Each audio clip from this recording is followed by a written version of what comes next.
welcome back everyone to my YouTube channel. I am Chic Share and this is the Black Bookworm.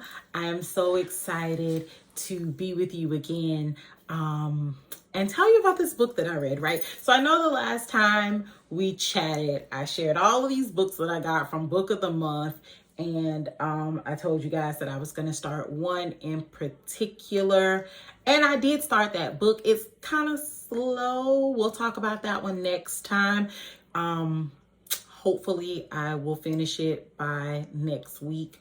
But with an infant, man, I before a baby, I could churn these books out. But now with the baby, I'm like, man, you don't really have a chance to yourself to read. So anyway, I was in the middle of reading that book and it's slow.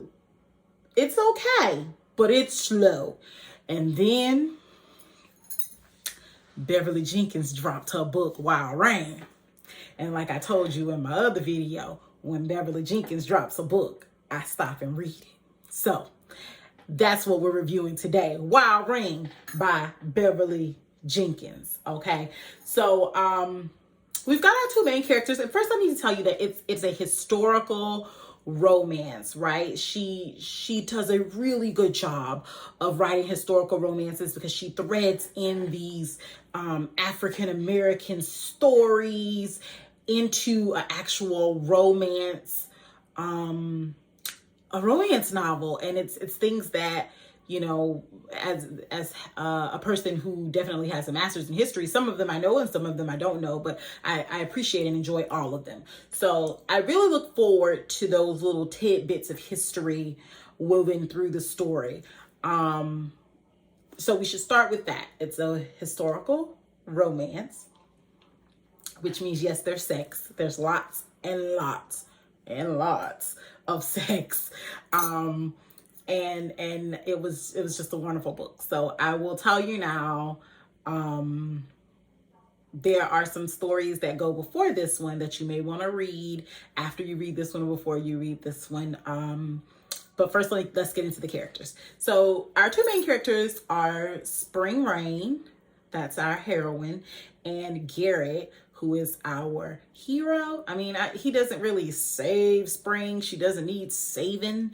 But he's her romantic interest, if that makes sense. And we know how romance novels work. By the end of the story, the man and the woman are together and they live happily ever after. But what I like about this story is that we're not quite sure if it's a happily ever after or if it's a happily right now. And I don't want to give too many spoilers, but it was definitely not expected.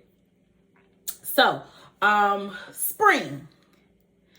Spring is a wonderful character. We first meet her in Tempest, the story about her brother and her sister-in-law. And my first impression of her in Tempest was like, man, she's kind of interesting. She's strong, she's smart, and she's kind of a loner. But, and we get a little bit of her backstory, but we don't get the whole thing until this book. So yeah. Spring is kind of a loner, and then I wonder, is she a loner by choice or by circumstance? Because there was definitely a lot going on in her history that kind of made her into the person that she was. And I wonder if her relationship with her grandfather, Ben, was a better relationship if she would have turned out to be, you know, a traditional society woman. I'm glad she did it. I'm not glad that she went through all the things that she went through, but I'm glad that she didn't turn into just some traditional society woman, because she's got so many layers of just interestingness about her. And she's definitely one of those strong female leads that you're like, man, I can see myself in her. So I enjoy Spring. And her love interest, Garrett. Garrett is nerdy. He is the opposite of every other male love interest character that I've seen Beverly Jenkins write in her historical romance novels, right? Like usually they're strong and tall and they've got a beard or a mustache and, you know, they smile and you melt and you're reading the words off the page and like, ooh, that's a man. But, and Garrett, you know, he's manly and we enjoy him, but he's very sweet and he's curious. And he's very accepting of Spring and who she is and all the things that come along with her. He doesn't feel the need to jump in and save her because, like I mentioned before, Spring does not need saving. Spring will shoot you and not care. So I like that Garrett is a different kind of hero. You know, he is perfectly content with spending his life with Spring and all that she is in all of her quirks. And it's wonderful. It's beautiful. One of the wonderful things that I really enjoyed in this book, although I really loved the love story between Spring and Garrett and the reconciliation or coming to peace with the relationship between Spring and Ben, if you can call it peace. The thing that I really enjoyed most about this book, and it was kind of hinted at in Tempest, was the relationship between Spring and her sister-in-law Reagan, right? So in the book Tempest, we see Reagan kind of blossom. We first meet Reagan in Forbidden, the story about her aunt, and she's just a little girl then. And then we meet her again in Breathless, the story about Reagan's sister, and she's kind of a teenager. And at the end of that book, she tells us what she's planning to do, which sets us up for Tempest. So in Tempest, Reagan and Spring end up together. Spring takes Reagan in, and they kind of become fast friends, right? And it's really nice and it's sweet. And what I love about the relationship or the exploration of that relationship in Wild Rain is that Spring is who she is. She fundamentally makes her own decisions and she doesn't really seek counsel from anyone else because her life has taught her that it's better to just kind of go it on your own and do your own thing.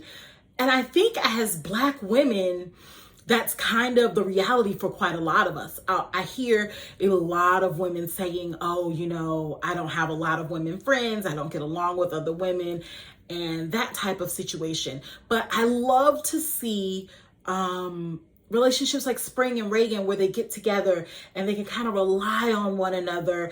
And Spring really pours her heart out to Reagan and says, this is what I'm thinking and this is how I'm feeling. And Reagan gives her advice. And it's really in a, you know, no matter what you choose, I support you to the moon and back because I'm your cheerleader type of support.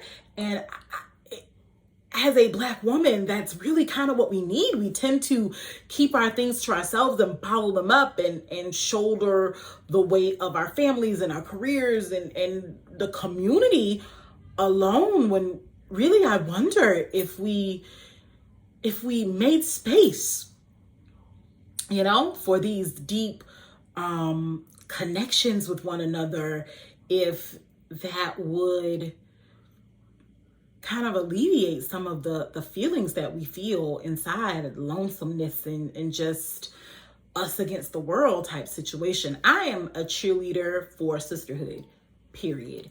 That is how I feel. I'm always going to go hard for sisterhood. So when I saw this very pure, authentic relationship between Spring and Reagan, and it has nothing to do with Reagan's husband, Colton, who is also Spring's brother, you know, he's there and he supports it and that's great. But something tells me that even if Colton and Spring hadn't reconciled, Reagan would still be her girl and she would still be there for her. And Spring is there for Reagan for sure. And we see how Spring kind of steps up and takes care of Reagan in her auntie mode at some points in the book. So although I did enjoy the romance aspect of the book and all of the sex, because Miss Bev, let me tell you, Miss Bev is very good with words and giving you visuals. But in this book, she was nasty. And I loved it. Every single second of it. Oh gosh, you're gonna have to read it. I can't even, I think YouTube would probably take it down if I told you some of the things that she said in that book, but it's like intellectually nasty.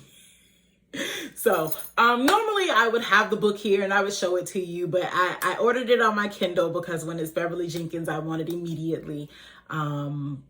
And so I don't have it physically, but it is a great book. I definitely recommend it. I would give it 5 out of 5 stars because it's just a really great, wholesome book. It ended too quickly. Her books always kind of end too quickly for me.